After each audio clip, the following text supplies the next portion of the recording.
ওম শান্তি 2-3-2024 প্রাতঃমুরলি। ওম শান্তি। বাপদাদা মধুবন।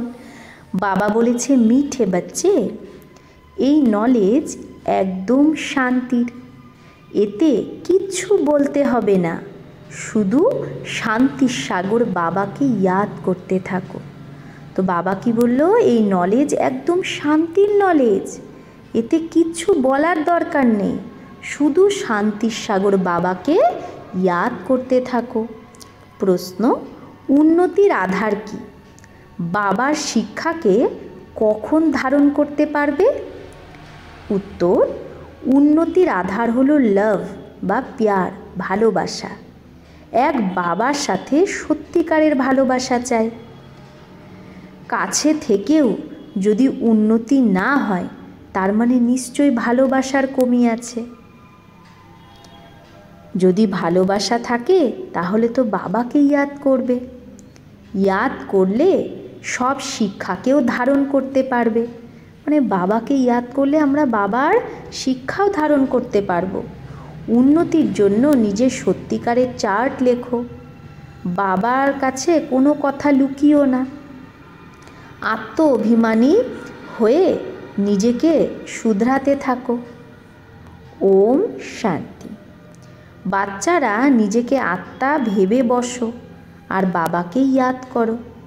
বাবা জিজ্ঞেস করে, যখনই কোথাও কোনো সভায় ভাষণ করবে তো ঘড়ি ঘড়ি এটা জিজ্ঞেস করো যে তুমি নিজেকে আত্মা ভাবো না দেহ। নিজেকে আত্মা ভেবে এখানে বসো। আত্মাই পুনর্জন্মে আসে। নিজেকে আত্মা ভেবে পরম পিতা পরমাত্মাকে ইয়াদ করো। বাবাকে ইয়াদ করলেই তোমাদের বিকর্ম বিনাশ হবে। একে যোগ অগ্নি বলা হয়। নিরাকার বাবা নিরাকারী বাচ্চাদের বলে, আমাকে স্মরণ করলেই তোমাদের পাপ কেটে যাবে আর তোমরা পাবন হয়ে যাবে। তারপরে তোমরা মুক্তি, জীবন মুক্তিকে পাবে। সবাইকে মুক্তির পরে জীবন মুক্তিতে অবশ্যই আসতে হবে। তো ঘড়ি ঘড়ি এটা বলতে হয় যে নিজেকে আত্মা নিশ্চয় করে বসো। ভাই আর বোন, নিজেকে আত্মা ভেবে বসো আর বাবাকে ইয়াদ করো। এই আদেশ বাবাই দিয়েছে। এটাই হলো ইয়াদের যাত্রা। বাবা বলে, আমার সাথে বুদ্ধির যোগ লাগাও, তাহলে তোমাদের জন্ম জন্মান্তরের পাপ ভস্ম হয়ে যাবে। এটা ঘড়ি ঘড়ি তোমরা ইয়াদ করাবে, বোঝাবে, তবে বুঝবে যে আত্মা অবিনাশী আর দেহ বিনাশী। অবিনাশী আত্মাই বিনাশী দেহ ধারণ করে পাট বাজায় আর এক শরীর ছেড়ে আবার অন্য শরীর নেয়। তো আত্মা হলো অবিনাশী। সে অবিনাশী আত্মা এক দেহ ধারণ করে পাট বাজিয়ে আবার সেই শরীর ছেড়ে অন্য শরীর নেয়। আত্মার স্বধর্ম তো শান্তি। মানুষ নিজের স্বধর্মকেও জানে না। এখন বাবা বলে, আমাকে ইয়াদ করো তো বিকর্ম বিনাশ হবে। মূল কথা এটাই। প্রথমে প্রথমে তোমাদের বাচ্চাদের এই মেহনতি করতে হবে। বেহদের বাবা আত্মাদের বলে, এতে কোনো শাস্ত্র ওঠানোর দরকার নেই। তোমরা গীতার উদাহরণ দাও, তাও বলে তোমরা শুধু গীতা ওঠাও, তোমরা বেদের নাম কেন নাও না? বাবা বলে, তাদেরকে জিজ্ঞেস করো বেদ কোন ধর্মের শাস্ত্র? তো বলে আর্য ধর্মের। তো আর্য কাদের বলে? হিন্দু ধর্ম তো নেই। আদি সনাতন তো হলোই দেবী দেবতা ধর্ম। তাহলে আর্য কোন ধর্ম? আর্য তো আর্য সমাজীদের ধর্ম হবে। তো আর্য ধর্ম তো নামই নেই। আর্য ধর্ম কে স্থাপন করেছে? তোমাদের বাস্তবে গীতাকেও ওঠানো উচিত না। প্রথম কথা হলো নিজেকে আত্মা ভেবে বাবাকে ইয়াদ করো, তো শতপ্রধান হয়ে যাবে। এই সময় সবাই হলো তমপ্রধান। প্রথমে প্রথমে তো বাবারই পরিচয় দিতে হবে, মহিমাও বাবারই করতে হবে।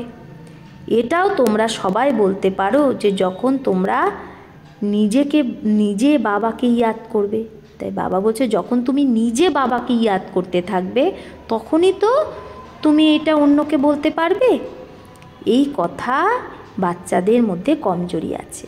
তো বাচ্চাদের মধ্যে বাবাকে ইয়াদ করার কমজোরি আছে, তাই তারা সবাইকে ভালোভাবে বাবার পরিচয় দিতে পারে না।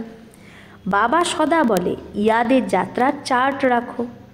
দিল থেকে প্রত্যেকে জিজ্ঞেস করো, নিজেকে নিজে জিজ্ঞেস করো, আমি কতটা বাবাকে ইয়াদ করি। তোমাদের বাচ্চাদের মনে অথাক খুশি হওয়া দরকার। তোমাদের মধ্যে যদি খুব খুশি থাকে তবেই তো অন্যকে বোঝালে তার প্রভাব পড়বে।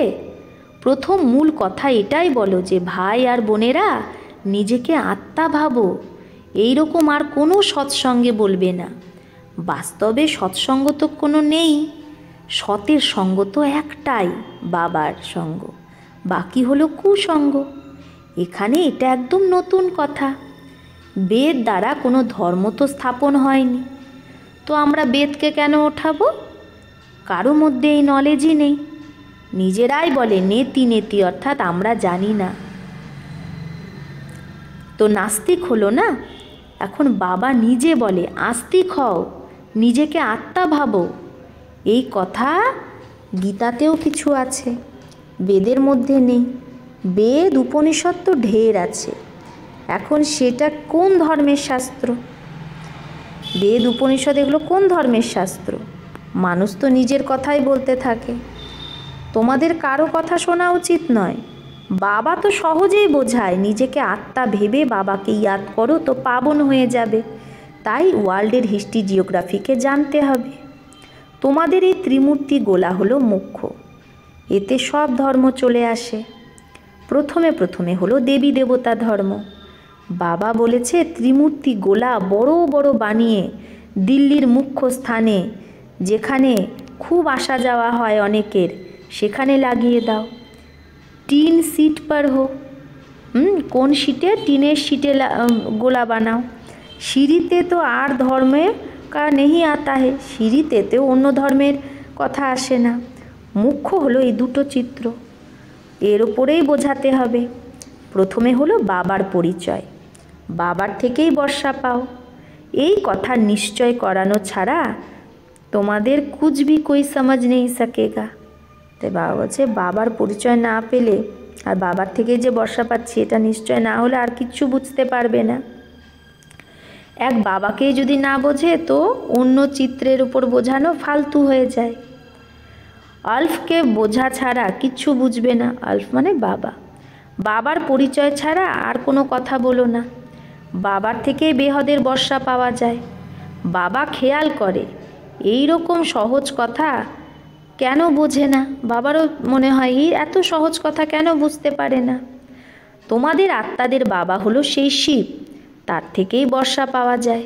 তোমরা সব আপোষে ভাই। যখন এই কথাকে ভুলে যায় তখনই তো তমপ্রধান হয়ে যায়। এখন বাবাকে ইয়াদ করো তো শতপ্রধান হয়ে যাবে। মূল কথাই হলো রচয়িতা রচনাকে জানা। কেউ জানে না, ঋষিমুনিও জানতো না। তো প্রথমে বাবার পরিচয় দিয়ে সবাইকে আস্তিক বানাতে হবে। বাবা বলে আমাকে জানলেই তোমরা সব কিছু জেনে যাবে। আমাকে যদি না জানো তো কিচ্ছু তোমরা বুঝবে না। ফ্রিতে তোমরা নিজের সময় ওয়েস্ট করবে। চিত্র আদিও যা ড্রামা অনুসারে বানানো আছে এগুলো সব ঠিক, কিন্তু তোমরা এত মেহনত করো তাও কারো বুদ্ধিতে বসেই না। বাচ্চারা বলে বাবা আমাদের বোঝানোতে কি কিছু ভুল আছে? বাবা ঝট করে বলে দেয় হ্যাঁ ভুল আছে। বাবাকেই জানে না তো ফট করে রবানা কর দো। বাবা বলছে যদি বাবাকেই না বোঝে, বাবা চিত্রের উপর বুঝিয়ে যদি আলফকে না বোঝে তাহলে ঝট করে তাকে বিদায় দিয়ে দাও। বলো যতক্ষণ বাবাকে জানবে না ততক্ষণ তোমাদের বুদ্ধিতে কিচ্ছু বসবে না। তোমরাও যখন দেহি অভিমানী অবস্থায় থাকো না তো তোমাদের চোখও ক্রিমিনাল হয়ে যায়। সিভিল তখনই হবে যখন নিজেকে আত্মা ভাববে। দেহি অভিমানী হলেই তোমাদের চোখ ধোকা দেবে না। দেহি অভিমানী না থাকলে মায়াও ধোকা দিতে থাকবে। তাই প্রথমে তো আত্ম অভিমানী হতে হবে। বাবা বলে নিজের চার্ট দেখাও তো বুঝতে পারবো। যদি এখনো পর্যন্ত মিথ্যা বলো, পাপ করো বা কোনো তোমার রাগ হয় তো নিজেরই সত্যনাশ করো। বাবা চার্ট দেখে বুঝে যায় যে এ সত্য লিখেছে নাকি অর্থও বোঝেনি। সব বাচ্চাদের বাবা বলে চার্ট লেখো। যে বাচ্চা যোগে থাকে না সে এত সার্ভিসও করতে পারে না, তার জওহর নেহি ভরতা হে, তাই না? তার মধ্যে সে প্রভাবও দেখা যায় না, তার মধ্যে জ্ঞানের মধ্যে ধারও থাকে না। ভালে বাবা বলে কোটির মধ্যে কেউই বেরোবে, কিন্তু যখন তোমরা নিজেরাই যোগে থাকবে না তো অন্যকে কি করে বলবে? সন্ন্যাসীরা বলে সুখ কাকবিষ্টা সমান, তারা সুখের নামই নেয় না। তোমরা জানো ভক্তি তো অথা, তাতে কত আওয়াজ। তোমাদের নলেজ তো খুব শান্তির, বলো শান্তির সাগর তো বাবাই। নিজেকে আত্মা ভেবে বাবাকে ইয়াদ করতে হবে। বাবা বলে মন মনা ভব, এই অক্ষরও বলো না। হিন্দুস্তানের হলো হিন্দি ভাষা, তাহলে সংস্কৃত অন্য ভাষা কেন? তাই বাবা বলছে যে হিন্দুস্তানদের হিন্দি ভাষা হবে, তাহলে সংস্কৃত অন্য ভাষা কেন? এখন এই সব ভাষাকে ছাড়ো, প্রথমে তোমরা ভাষণ করো যে নিজেকে আত্মা ভাবো। অনেকেই আছে যারা নিজেকে আত্মাও ভাবতে পারে না, ইয়াদও করতে পারে না, নিজের লোকসানকে কেউ বুঝতেই পারে না। কল্যাণ তো আছেই বাবার ইয়াদে, বাবার ইয়াদেই কল্যাণ। আর কোনো সৎসঙ্গে এরকম বলবে না যে নিজেকে আত্মা ভেবে বাবাকে ইয়াদ করো। বাচ্চারা কখনো বাবাকে এক জায়গায় বসে ইয়াদ করে কি? উঠতে বসতে বাবাকে ইয়াদ করতে হবে, আত্ম অভিমানী হওয়ার প্র্যাকটিস করতে হবে। তোমরা অনেক বলো, এত বলা উচিত নয়, এত বলা উচিত নয়। মূল কথাই হলো ইয়াদের যাত্রার যোগ অগ্নির দ্বারাই তোমরা পাবন হবে। এই সময় সবাই দুঃখী, সুখ পাওয়া যায় পাবন হলে। তোমরা আত্ম অভিমানী হয়ে কাউকে যদি বোঝাও তাহলে তার তীর লাগবে। কেউ যদি নিজেই বিকারী হয় আর অন্যকে বলে নির্বিকারী হও, তো তার তীর লাগবে না। বাবা বলে বাচ্চা তোমরা নিজেরা ইয়াদের যাত্রায় থাকো না, তাই তীরও লাগে না অন্যের। এখন বাবা বলে বিতি সো বিতি, যেটা হয়ে গেছে সেটা পাস্ট। প্রথমে নিজেকে শুধরাও, দিলকে জিজ্ঞেস করো নিজের দিলকে, আমি নিজেকে আত্মা ভেবে বাবাকে কতটা ইয়াদ করি, যে বাবা আমাকে বিশ্বের মালিক বানাচ্ছে। আমরা শিব বাবার বাচ্চা, তো নিশ্চয় বাবা আমাদের বিশ্বের মালিক বানাবে। সেই এক মাসুক, সে এসে আমাদের সামনে এসে দাঁড়িয়েছে, তো তার সাথে কত ভালোবাসা হওয়া উচিত। তো ভালোবাসা মানে ইয়াদ। বিয়ে যখন হয় তো স্ত্রীর পতির সাথে কত ভালোবাসা থাকে। তোমাদেরও তো সাগাই হয়েছে, আশীর্বাদ হয়েছে, বিয়ে হয়নি। সেটা তো যখন বিষ্ণুপুরীতে যাবে তখন প্রথমে শিব বাবার কাছে যাবে, তারপরে শ্বশুর বাড়ি যাবে। সাগাই কি খুশি কম হতি হে ক্যা? আশীর্বাদের খুশি কি কম হয়? আশীর্বাদ হলো আর ইয়াদ পাক্কা হয়ে গেল। সত্যযুগেও সাগাই হয়, আশীর্বাদ হয়, কিন্তু সেখানে আশীর্বাদ কখনো ভাঙে না, অকাল মৃত্যু হয় না। এখানে তো এগুলো হয়।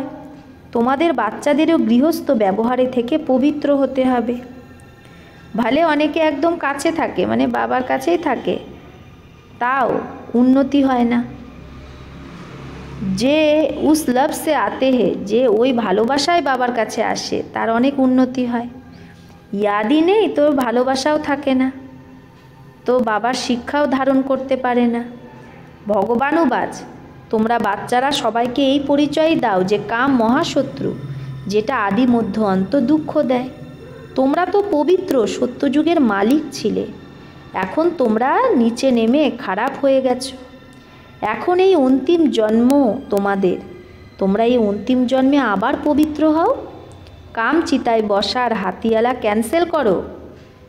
তোমরা বাচ্চারা যখন যোগে বলবে, যোগে থেকে বলবে, তখন কারো বুদ্ধিতে বসবে। জ্ঞান তলোয়ারে যোগের ধার চাই। প্রথম মুখ্য কথাই হলো একটা। বাচ্চারা বলে বাবা আমরা অনেক মেহনত করি, তখন মুশকিল কেউ একজন বেরোয় জ্ঞানে। বাবা বলে যোগে থেকে বোঝাও, ইয়াদের যাত্রার মেহনত করো। রাবণের কাছে হেরে বিকারী হয়েছো, এখন নির্বিকারী হও। বাবার ইয়াদের দ্বারাই তোমাদের সব মনোকামনা পূর্ণ হবে। বাবা স্বর্গের মালিক বানায়, বাবা ডাইরেকশান তো অনেক দেয়, কিন্তু বাচ্চারা ভালোভাবে ক্যাচ করে না। অন্য অন্য কথায় চলে যায়। মুখ্য তো হলো বাবার পরিচয় দাও, কিন্তু নিজেই ইয়াদ না করলে অন্যকে কি করে বলবে? ঠগি নেই চলেগি, এখানে কোনো ঠগবাজি চলবে না। অন্যকে বলবে বিকারে যেও না, আর নিজে যাবে তো নিশ্চয় নিজের বিবেক খাবে, বিবেক দংশন হবে। এইরকমও ঠগ আছে। তাই বাবা বলে মূল বাত হলোই অল্প।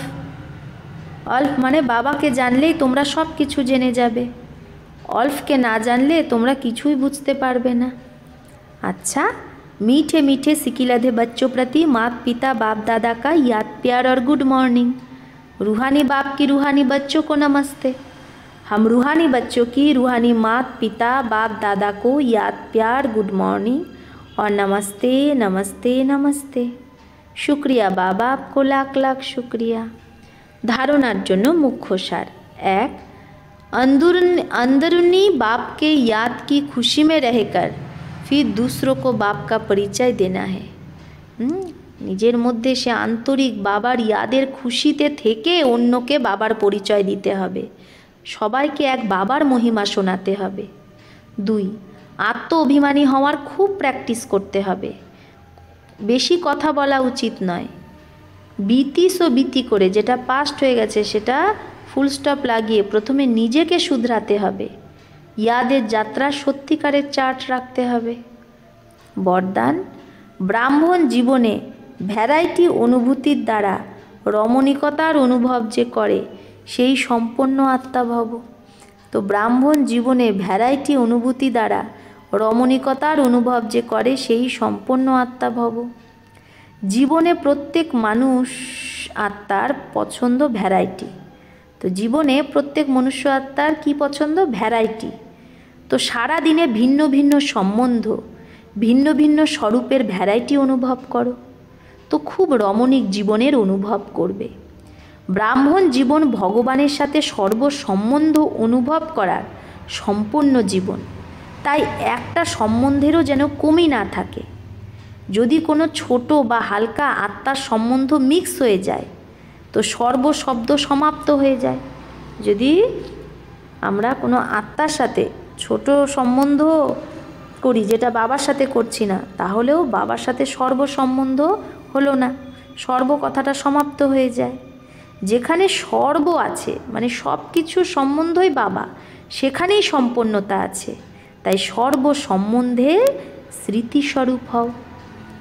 স্লোগান, বাপ সমান অব্যক্ত রূপধারী হয়ে প্রকৃতির প্রত্যেক দৃশ্যকে দেখো তো হলচলে আসবে না। বাবার সমান অব্যক্ত রূপধারী হয়ে প্রকৃতির প্রত্যেক দৃশ্যকে যে দেখবে সে হলচলে আসবে না। মানে সাক্ষী হয়ে, অব্যক্ত রূপধারী হয়ে প্রকৃতির প্রত্যেকটা দৃশ্য সাক্ষী হয়ে দেখলে হলচলে আসবে না। আচ্ছা, ওম শান্তি।